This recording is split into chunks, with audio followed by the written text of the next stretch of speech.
Hey, what's up? Hello. If you are new here, my name is Kayla and you are watching Kayla's Bookish Vibes. Thank you so much for clicking on today's video. This is going to be our June reading wrap up where I'm going to be discussing all the books that I read for the month of June. Now, before we get into the books that I read, I figured I would insert a little snippet here instead of like dedicating an entire video to it. But I wanted to thank you all for subscribing and liking and commenting on my channel. I have had quite a few people comment on how fast my channel is growing, and I have to be honest with you guys, I try not to look at the number of subscribers that I have, and that is just me being 110% honest, because if I look at that number and dwell on it too long, I will literally set every video to private and delete this YouTube page, because the number would just makes me nervous. I don't focus on the number of subscribers, but I have obviously noticed that we've gotten quite a few people in I guess a short amount of time. I had no intention of this channel growing to this size, especially within the 6 months that it has. I am truly grateful for everyone who has clicked subscribe. I'm truly grateful for everyone who has taken the time out of their day to watch me talk about my little books. Honestly, this channel is just me, Kayla, not the employee, not the mom, not the wife. For people who have to wear multiple hats, then I know you understand what I'm saying, but this is just me, Kayla, doing something that I enjoy doing for myself, by myself. And you all clicking subscribe is just kind of like a bonus. You all are just witnessing me doing something for myself. Even if no one subscribed and no one watched, I would probably still be doing this because I really just enjoy reading. I really enjoy sharing and talking about the books that I'm reading, and I've learned to enjoy the process of filming and editing and learning how to edit. Like, this is all new to me, and I'm really enjoying this process for myself, and it's just a bonus and a plus that you all are watching me do it. So I really appreciate you all taking the time to like, comment, and subscribe. I really do appreciate it. Now let's get into the reading wrap up. Now, I read a total of 10 books in the month of June. I don't know what happened, because May I was in a reading slump. We hit June and I just kept picking up the books. I don't know what happened, but I'm really proud because we need to get closer to our reading goal. My goal is to read 50 books this year, and I'm a little bit behind on that goal, but I have some plans on how we can get caught up, because I feel like once I reach my 50 book goal, then the remaining of the year would just be like extra bonus books. You know, like I can read at a slower pace, and I just really want to hit the 50 book goal so that I can stop thinking about it. But this month we did pretty good. We added to our book count and we got closer to our 50 book mark. The first 2 books that I read this month, I actually did reading vlogs on, and I'll leave that link down below, but we read Abby Jimenez, Yours Truly, and Part of Your World. We read this one first. You all let me know that I needed to read these 2 before I could read just for the summer, which I do plan on reading this summer. And so I did. I listened to you all. You all got me together real quick in the comments. So I went and picked these books up, and I really appreciate that because I loved them both. This one was okay. I wouldn't say I loved this one, but it was a really good introduction to Abby Jimenez's writing because I had never read from this author before. Everything about like the pacing and the plot I really enjoyed. I just wasn't in love with our female main character in this book. She was a bit immature, which was kind of confusing to me considering this is an age gap romance and she's the older person in the relationship. I just didn't understand some of her reasoning behind making certain decisions or not making certain decisions. I won't really be going through a synopsis for both of these because, again, I did do a reading vlog on this, so you can find that link down below. But Yours Truly, this one I loved, okay? This one was a 4-star for me. I loved this one because it was so relatable. Our male main character has anxiety, and we go through showing like how he handles anxiety, and I found that to be extremely relatable. Our female main character I absolutely loved. She was an older sister, and I can definitely relate to that on so many levels. As an older sister, there's a lot put on your shoulders, and her brother is sick, and she is taking care of him, so I related to that. I will say about the romance, hindsight, like thinking back on this book, if I knew these people in real life, if these people were real people and I knew them in real life, and our female main character was my friend, right, I would be a little skeptical that she would be taking care of our main character, the male main character, in a way that maybe could become unhealthy down the line. Like, who's going to take care of you? And I feel like our female main character, she was never really taken care of. She was always the caretaker. And even when it came to our male main character having anxiety, I felt like she was really sweet and loving towards him, but in a way that, and I think she even said in the book that she could see herself taking care of him. And that's fine and dandy, but babe, who's gonna take care of you?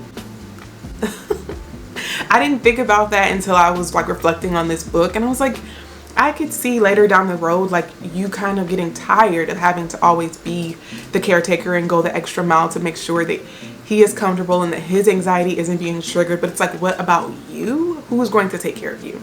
So that is something that I thought about afterwards, but I still really enjoyed this book and I highly recommend. Now the next two books I did also do a reading vlog on. I did an author taste test for this author, and that is LS Stratton. These are two thrillers that I really enjoyed. We have Not So Perfect Strangers and Do What Godmother Says. Now, I read this one first. This is a historical or a gothic thriller, and I did really enjoy this book.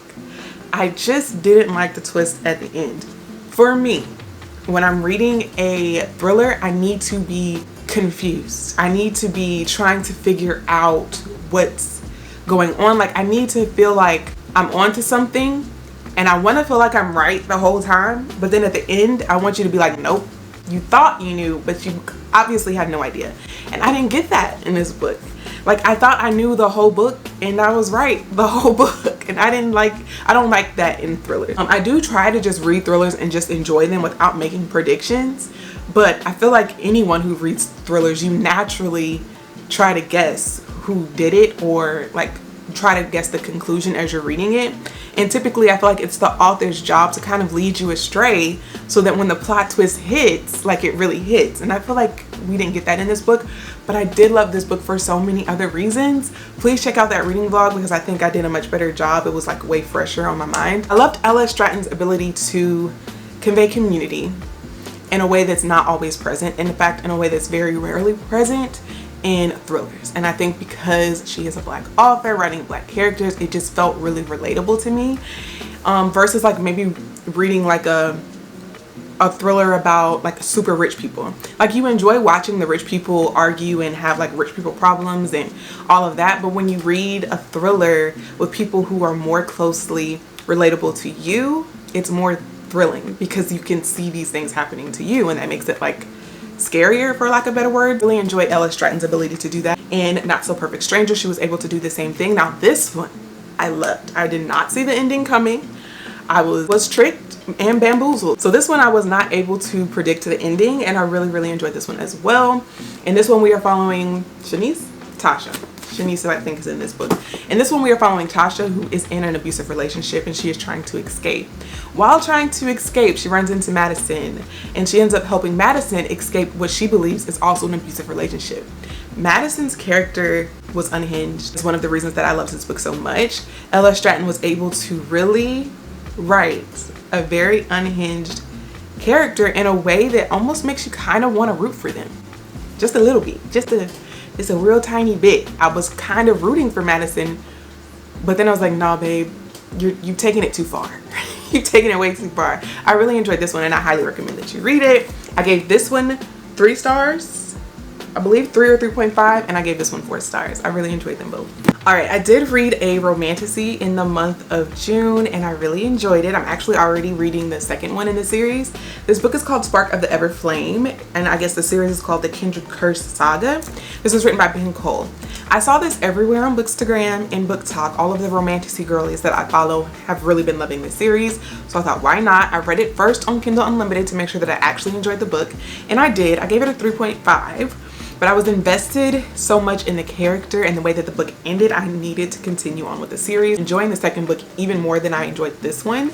I did go ahead and buy the complete series physically because I have a problem. In this one we are following Diem, and she is a healer. So, goes around helping the sick and those who are injured. She's able to, like, you know, use medicines and things to help heal them. She learned that from her mother. It was like ingrained in her from a young age that that's what she was going to do. She was going to follow in her mother's footsteps. Her mother is like the healer for the king of this world. Now the king is a descended. So this world is ruled by descended, and those that are called descendants are like half god, half humans, and they are descended of the prior gods before them, right? So these people have magical powers, and they are considered like better than the poor humans who are being oppressed. DM's mother goes missing and DM is trying to find her, but while doing so she has to take over her mother's responsibilities as the healer for the monarchy, and she does not like that, right? The monarchy treats the humans poorly. They have very little food and they're living in like rundown villages, so she doesn't necessarily want to do this. She does not like the monarchy, but she has to take her mother's place in order for her brother to be able to stay in the magical school that he is in. I won't give too much more other than that. This is a romantasy, so there is a romance involved, and it is enemies to lovers. And I'm just truly invested in this series, so I've been really enjoying the journey. I do again have the second book, which I believe is Glow of the Everflame, on my Kindle, and I've been reading that, taking my time with it, and I'm enjoying this series. So if you are into romantasy and you need a new one to check out, I highly recommend that you start Spark of the Everflame. You can get it on Kindle Unlimited. Another book that I read this month is a thriller. It is called First Lie Wins. I wouldn't necessarily consider this a thriller. I think it's more of a mystery. I think I ended up giving this one 3 stars, maybe even 2.5. I didn't really enjoy it because I think maybe in my mind I didn't go in expecting the right type of book. This is a mystery. In this book, our main character is like undercover. And I wouldn't even call her a secret agent, but she's a part of this organization where she receives orders from someone that she calls Mr. Smith. She doesn't even really know who Mr. Smith is. He gives her the job and she goes to execute the job. She's not necessarily there to kill anyone, so I don't want to call her an assassin, but she is there to maybe like gather information, to steal certain things, stuff like that. And she's on a job when we first meet her. She's trying to, I guess, get information from her boyfriend, and she's only known this man a couple of months, and obviously his friends are very suspicious about this because they're moving in. Things are like happening quickly. They're moving in after only like 2 months. They think that she just wants him for his money. In reality, he's her mark. However, even though he's supposed to be her mark, he's starting to get under her skin and she's actually really falling for this guy. So Evie decides that she wants out. She wants out of the organization that she's in, but she has to do so in a very particular way, otherwise it won't work. After reading the synopsis, I don't think I went in knowing what I was getting myself into, and I didn't really enjoy it. I thought I was getting like a typical thriller where there was going to be murder and we were going to try to figure out maybe like who murdered this person, or like, I don't know, just thriller vibes, and I didn't get thriller vibes. There is a murder in this book. It just wasn't very thrilling for me, and I didn't necessarily enjoy the reading experience. I think though, if you go in knowing that it's more of like a mystery and going in with like the brief synopsis that I just gave you, you may enjoy it more because your expectations are different. So I think I landed on a 2.5, possibly a 3. I can't really remember. Next, I did a reread. We did The Water Dancer, and I believe I've been saying this author's name wrong. Ta-nehisi. I think it's Ta-nehisi Coates. I've been saying it wrong. I've been saying a lot of authors' names wrong, and I really need to get better at that. But I enjoyed this book. We started off kind of slow because I tried to read it on audio, and it was very hard for me to connect with this book on audio. But once I picked it up physically and started reading it physically, I remembered why I love this book so much, and I gave it a 4 or a 4.5. I can't really remember. This is a historical fiction book, and it's also a slave narrative. Our main character is a slave, and he is the master's son, and he gets called up to the big house. While at the big house, he starts to notice that things on the plantation are changing, and that it's all going downhill for the plantation and what that can mean for him and the people that he loves that lives on the plantation. He decides to make an executive decision to run, and his life transpires from there. There is magical realism in this book. I feel like if you don't know that, when you start to see it, you'll be a bit confused. But there is magical realism in this book, and I actually loved the magical realism element of this book. We are getting told the story from our main character, but like he's already lived it. He's already lived this life, and now he's just recalling his life story to us. And I think I really liked that point of view for a slave narrative, because you kind of have hope. You know that this person is still alive, that they made it through whatever it is that they're going through, and he went through some pretty deep and dark stuff in this book. But knowing that he's telling us the story from the other side pushed you to keep reading. So I really did enjoy this one. 4.5. I do recommend that you read it physically. However, just because it didn't connect with me on audio doesn't mean it can't connect with you. Our narrator is Papa Pope. I'm going to learn this man's name. I keep calling him Papa Pope. He has done so many other things, but like in my mind, he'll always be Papa Pope. He narrates this book, and I love his voice. There are some parts where there's like singing involved, and I really love to hear him sing. So that part I did enjoy on audio. It just didn't work for me on audio. But I do love this book physically, and I am glad that I kept it. I read this book like 5 or 6 years ago when it first came out, and this is the same copy that I've had for 5 or 6 years now. This is why I collect books and why I choose to buy like so many physical copies, because I think when you can read a book that you read like 5 years ago and you still have this same book physically, it just holds like a special place in your heart. Now, I read a few books on Fiance. So I read Cravings, which is a Kingstown novella. This is book 4 in that series. I was just scrolling through my Kindle trying to make sure that I also pay attention to the books that I have on my Kindle and some of the books that I've downloaded. This is available on Kindle Unlimited. I realized that this was the last book in the series and that I had already read all the other books. So I was like, I'll just complete the series. This is a novella, so it's quite short, but it is very spicy. I do believe this is considered an erotica. I read it, I completed it, I think I gave it, I don't even think I rated it. I don't even think you can really rate this book. It's just a lot of smut. So I did enjoy my time with it though, and I did complete that one. I also read One Week in Paradise by Anise Starre. This book was recommended to me by my good friend Nicole. I will leave her channel link down below if you want to check her out, which you should. She recommended this book to me because we did kind of like a book swap this month, and I ended up giving this book 3 stars. Now, I really enjoyed the writer's writing style in this book. I just didn't enjoy the tropes used. I don't necessarily enjoy talk about influencers. I'll leave the video link down below where I read this book, which I think was in my last weekly vlog. I'll leave it linked down below. But I kind of went into detail about how I just don't like to read about influencers. Funny thing though, someone was doing like a review on The Thing About Home by Rhonda McKnight, and it kind of jogged my memory that the main character in that book was also an influencer, and I actually really loved that book. So I'm trying to figure out like what about One Week in Paradise and her being an influencer rubbed me the wrong way. And I think it's because One Week in Paradise, you got so much of her being an influencer versus The Thing About Home. Like there were spurts where we talked about her being an influencer, but it was more about her finding her way home and finding out about her family, and there was even like a subplot of romance in that book, and it was just so much more than her being an influencer. And I think it was actually her realizing that living your life online isn't necessarily living life, and that truly living life is living it in the real world. And I don't think our main character learned that lesson in One Week in Paradise. I think it was more just about her hooking up with her brother's best friend and bouncing back in the social media world, but it wasn't necessarily like any true lessons learned in that book.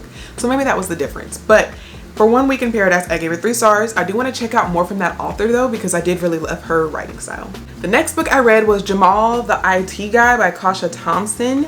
I ended up giving this book 3 stars. I read this book because my friend, well, I always say my friend, just know I don't know these people in real life, and although I may consider them my friend in my head, they probably don't consider me their friend. If that makes sense. So hopefully this doesn't come off as weird. But my girl Brandy, I follow her on TikTok and I follow her on Instagram. I love taking her recommendations for romances when it comes to like indie published romances and like KU romances. She always has the best recommendations. So I saw that she had posted this on her Instagram stories, and I was like, it's on KU, why not? I'm in the mood for it. So I started reading it. Now, this book really, her writing style really reminded me of Mimi Grace, and y'all know I love me some Mimi Grace. It is a little different though. It's not exactly like Mimi Grace. I think she writes maybe a little bit more spice than Mimi writes in her romances, but I really enjoyed this one. She's funny. I think there was a lot of comedic relief in this book, and I really enjoyed it. I think I gave it a 3.5 and we just rounded it down to a 3.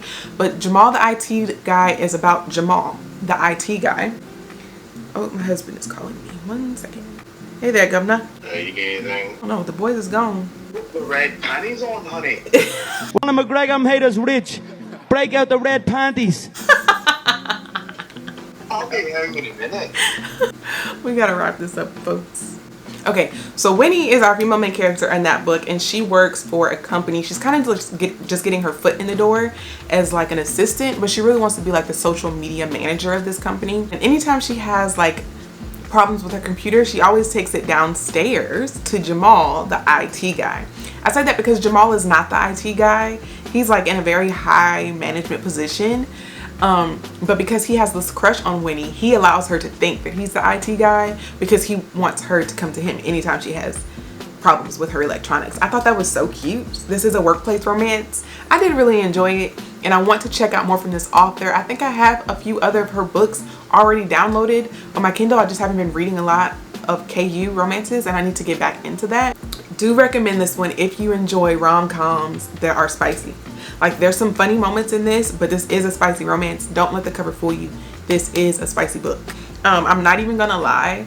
I think because I read the erotica novella first, I was just like, okay, I'm over all the spice. I'm not someone who really like enjoys a lot of spice in my books. I don't mind if it's there, but after a while it gets like, okay, that's enough. So I do think that I was like tapping past some of the spicier moments because I was just like over all the spice. But if you're really into that, no judgment, I think you would really like this book. 10. That was 10 books that I read in the month of June, and we are getting close to our reading goal. Right now it says that I am at 40 books out of 50. So we have 10 more books that we need to read before I can just stop thinking about reaching the reading goal. That's all for today's video. Thank you so much for sticking around. If you made it to the end, please leave this emoji letting me know that you stayed to the very end. I really appreciate when you guys leave those emojis. Don't forget to like, comment, and subscribe, and let me know what was your favorite book that you read in the month of June. I'm looking for some new books to read, so let me know what was your 5 stars if you had any, or which books you really enjoyed reading in the month of June. I will see you guys in my next video.